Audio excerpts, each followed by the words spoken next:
Worst way to catch a cheating wife. The following will be long since it happened some years ago, and I just recently felt moved to share it after reading so many stories and personal experiences on this website. It is my goal that my story can be of assistance to someone else who is dealing with infidelity. My ex-wife and I were married for almost 20 years before our divorce. Prior to meeting him, I worked as a professional firefighter. Having graduated high school at the age of 17 and enrolled in fire academy with a parent waiver, I am the fourth generation of firefighters. I worked my way up to battalion chief before requesting a demotion back to rescue captain of the rescue squad in my department, since that was where all of my certifications and other credentials were located.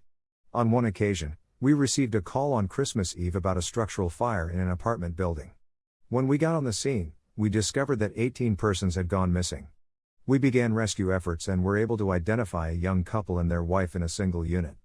A young girl seated with medics started shouting my baby," as soon as I took them out.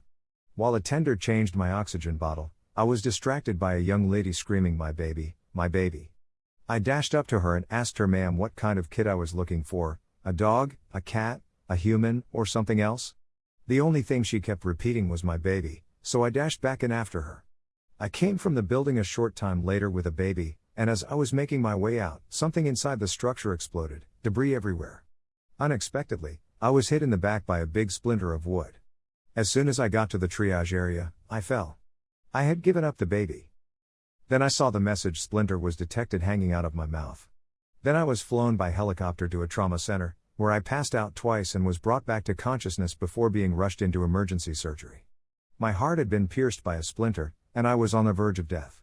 My wife was called by my team to notify her of what had transpired, and she told them that she would not be attending since she had more important things to do than worry about my ploy for her attention and how I was attempting to get into her trousers while at work.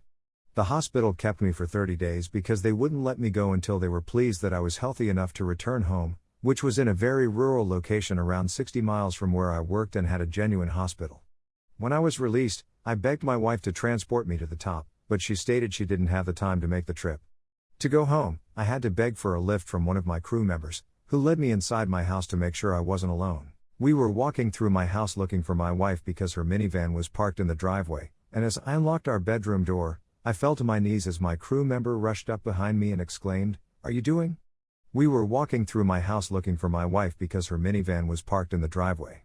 When we opened the door to my bedroom, we found my wife in bed with a person under her kitty, another behind her in her buttocks, and a third in her mouth. First and foremost, I was taken aback by the one in her buttocks and mouth, something she had never done with me and which I had never tried since I was too large and would suffocate her or otherwise damage her. My buddy helped me out of the car and then went inside the store to purchase some clothes for me to take with me. He picked me up and brought me to the home of another buddy, where we spoke about what had transpired. Afterward, when I apprehended her, my friend told me that when he came into the room to retrieve something for me, the ex and her boy toys didn't stop what they were doing, and he was able to take cell phone film without them knowing it. In less than a week, my friends supported me in finding a lawyer and initiating the divorce process. Fortunately, our children were now adults, and we didn't have to put them through that divorce ordeal, since I found in court that everyone in our social circle was getting a portion of my wife's inheritance except me. She confessed in front of the court that she was doing every man in town, that I was nothing more than a paycheck, and that she always hoped I would die in the line of duty so that she could collect the $1 million life insurance policy we had in case I was killed on the job. I remember when we first met and throughout our lives, she was always kind and naive, and she was a little slow in many things, but when her mother lost everything and moved in with us for a while, that's when my wife began to change. Her mother did not live in the same house the whole time because we acquired a little building and turned it into a tiny cottage on the back end of our property so that we could have more privacy. And it was only after I moved her mother out back that I saw the changes in her. Because she refused to work, I had to work double shifts and, at times, a second job to support the 5 of us. Because I was the only one working, it was difficult for me to recognize red flags and other warning signs. She worked 48 hours a day with 24 hours off. The typical schedule is 24 hours on, 48 hours off. My family consists of my wife, 2 children, my mother-in-law, and myself. Since capturing her, the home has been sold, and everything that was formerly considered joint property has been divided, sold, and split again, and so on. My crew has rallied behind me, being there to assist me when I want it, as well as to assist me in regaining duty status, as well as to be there when I require someone to chat to, and so on. Because the vast majority of the men and women on my team lived in the city where we worked, it took them at least an hour each way to come and assist me. I worked really hard to recapture my career. My goal was to complete 35 years of service and then retire. I was successful.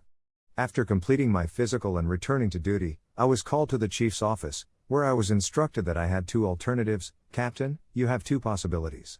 1, you may retire at 30 years old and keep your full pension and benefits, or 2, we will medically retire you and give you half of your pension and perks. I stumbled through my re-entry examinations, but I passed.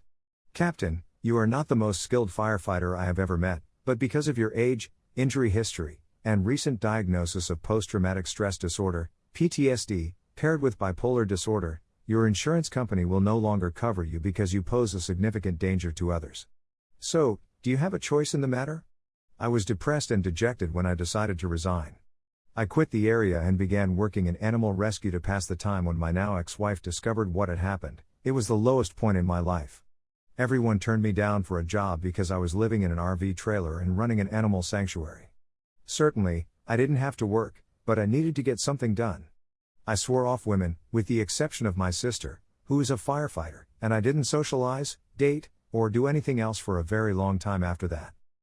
And I was convinced that I would never be in a relationship again, and that I would never be able to place my faith in anybody else. I started playing one of those massively multiplayer online role-playing games and met a woman. We chatted and eventually exchanged numbers. Then 18 months later she decided she wanted to meet me and told me there was no way urine or anything because no one would invest this much time picking a target. This made me laugh harder than I'd ever laughed in my entire life, and she was right.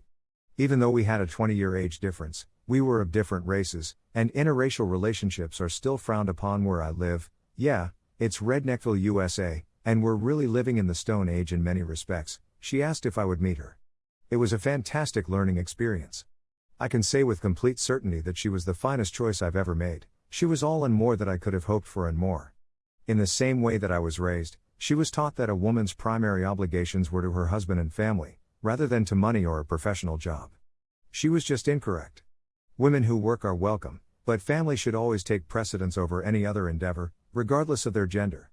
A little irony exists in the fact that I lost my father during the Vietnam War and that I am now married to a Vietnamese lady who is expecting our first child in November 2021. It is heinous, and it is maybe the most terrible thing we will ever have to endure in our life. Please keep in mind, though, that if anything like this occurs, it is not the end of the world.